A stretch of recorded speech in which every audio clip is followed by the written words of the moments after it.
Hello and welcome to another video tutorial with Märklin of Sweden. Today we're gonna make waterfalls.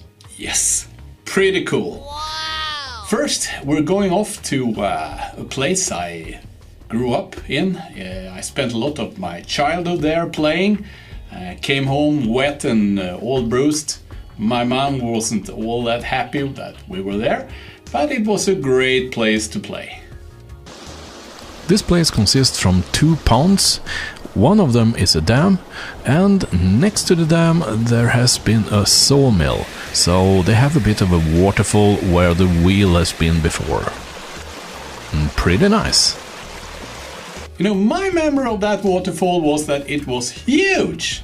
Now, coming back 35 years later, it was not that big and maybe not what I was looking for my model railroad.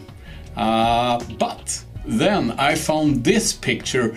It's a waterfall from Japan. This one's really cool, so I will have a bit of a Japanese corner on my layout. Let's get started. I cut paper until they fit in the position of the dams, and then I put them on a piece of planking, plywood, which I cut with a saw, and then I try them in place. Both so it looks good and so they are in line horizontally with each other. I will now make a kind of plaster from wood glue, water with a 50-50 mix, and toilet paper. The advantage with this is that it's a kind of tacky plaster which do not crack and it do not shrink so much. I soaked the toilet paper in the wood glue water mix and then I fit it in the cracks both under and on top of the plywood. The rock face in front of each dam will be made from styrofoam.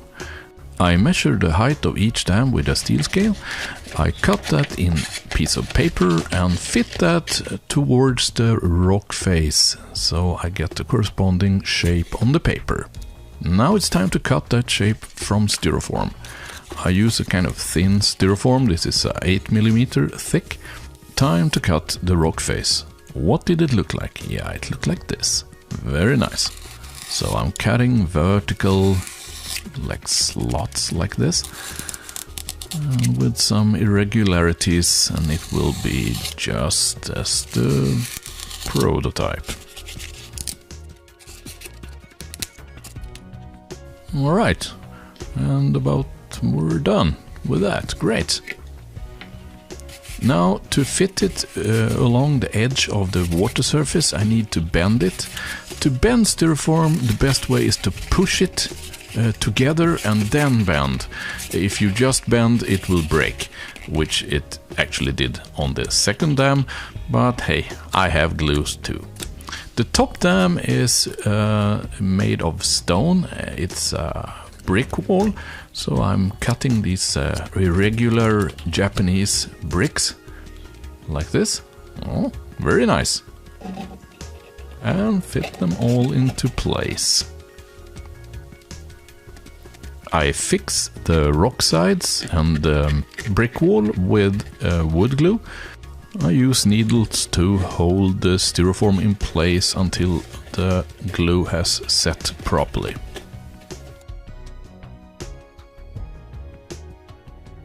I fill the cracks along the edges of the rock faces and the brick wall in the same manner I did with the water surfaces, with soaked toilet paper in wood glue, like this. Alright, then it's time for painting. Once everything's dried, I make a mix of plaster, which is to fill the crevices and things and make it look more like rock than styrofoam. I use white acrylic color and black and burnt umber to get it a bit softer, a warmer tone. And I put that in place with a brush like this. And this is what it looks like when the paint plaster is in place. I now add some detail using red and burnt umber. These two colors are dry brushed onto the rock face. to have it to blend in a bit better with the other rocks around. If you have very little iron in the neighborhood you're modeling, you probably shouldn't be using so much red as we do here in Sweden. Then it's time for the black wash. The black wash consists from a tiny amount of color and mostly water.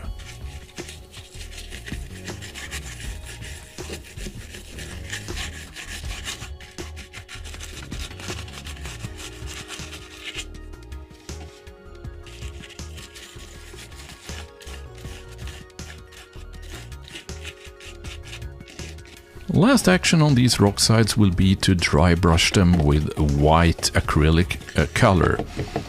Make sure to have very little white on your brush when you apply the paint, and that purpose here is just to enhance the contours of the rock side.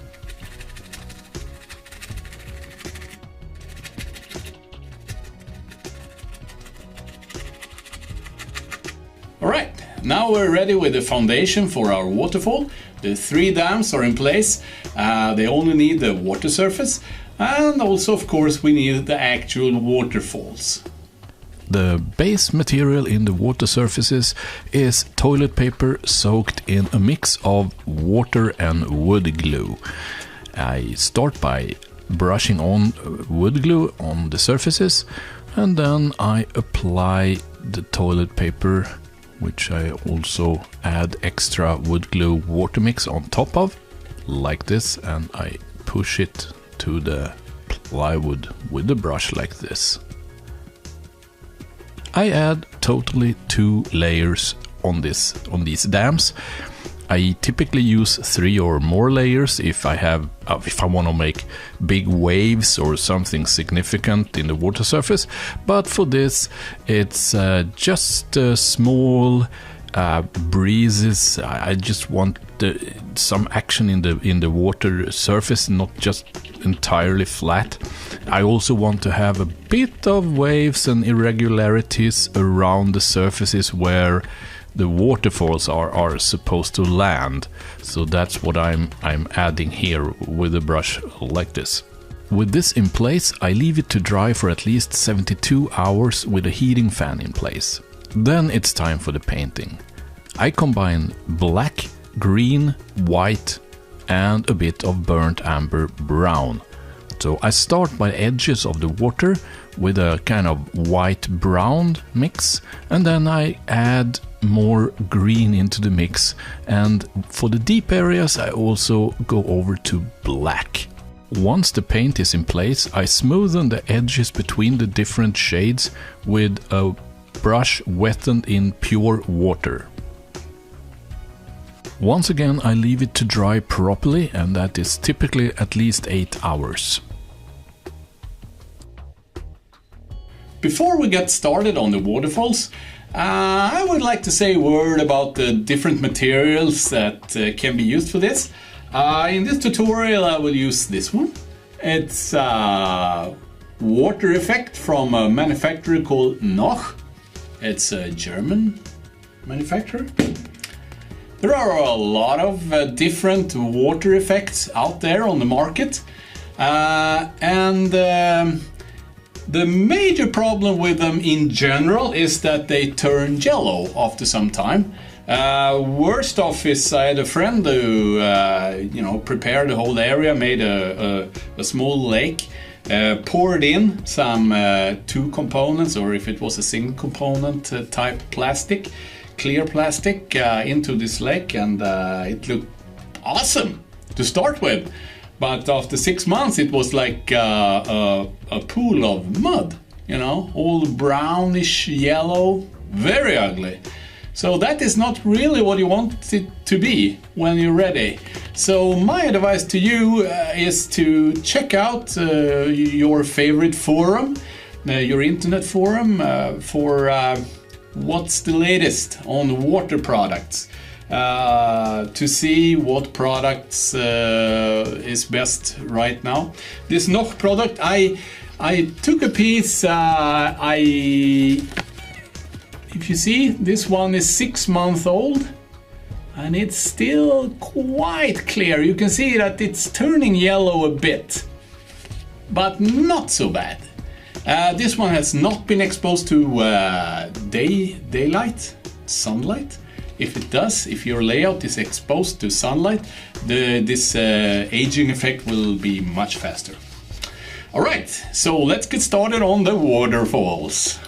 When making the waterfalls, we will be combining white color into this white water effect, and to get some contrast I use a black background. On top of that I use a clear plastic food wrapper type, transparent plastic, and then I start to pour out, squeeze out stripes of this water effect.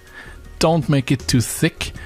It's a good advice, and make it thinner along the edges. I then have a brush like this, a flat brush, not round, and I dip that into the white acrylic paint, and I make kind of patterns. I start from the top and make arrow-shaped patterns all the way down. I only dip into the new color at the top, and then I let the color become less and less the further down I get. We leave the waterfalls to dry, and meanwhile we can apply the first layer of clear coat, or a high gloss varnish. I apply the varnish on the surface with a brush like this, then I leave that single layer to dry. When the first layer of varnish is dry, I add a layer of wood glue on top of that. The purpose with this layer of glue is to smoothen out the surface a bit and add depth to the look. Our last action with the water surfaces is to apply 4 to 5 layers of that high gloss varnish or clear coat. After that it looks nice and shiny. Now it's time to put the waterfalls in place. I peel them carefully off from the plastic and try them on to its position on the wall. I cut them to the right length and make a kind of pre-assembly. It's still kind of tacky, so it will stay where you put it more or less. And then I fix it with a bit of extra water effect, both on top and also in the bottom. Next thing is to add the foam around where the water lands. So I use white acrylic paint, and I dab off most of the paint from the brush before I start dabbing onto the water surface. I then dab in circular pattern around the landing place for the waterfall. And as I do that, I move outwards, and automatically the amount of paint on the brush will be reduced, and thereby the foam on the water surface will be less further out. I add height to the foam by adding an extra layers, dots of water effect on top of the foam like this, which I will smoothen out later with a brush.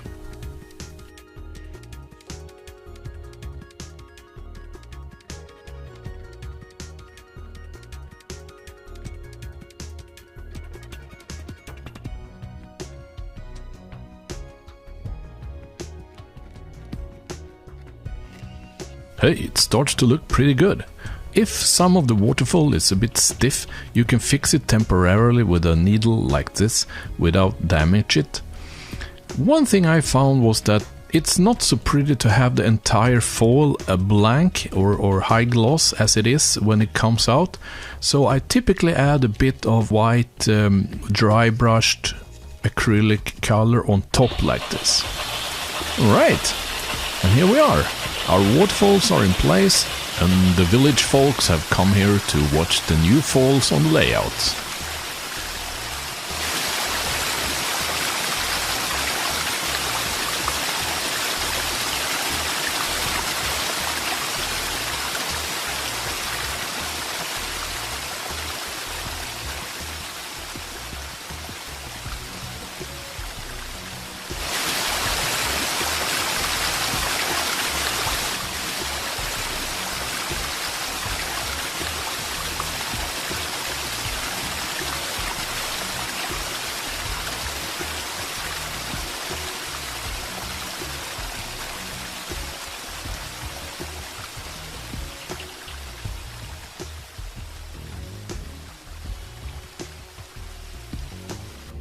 Alright, thank you very much for watching the tutorial. If you like it, please help me by giving it a thumbs up. If you want to see more of the videos, please subscribe to the channel here on YouTube and you will get a notification once next video goes live. If you're looking for some specific video in some specific topic, best place to browse the videos is on mrrtutorials.com. Alright, see ya!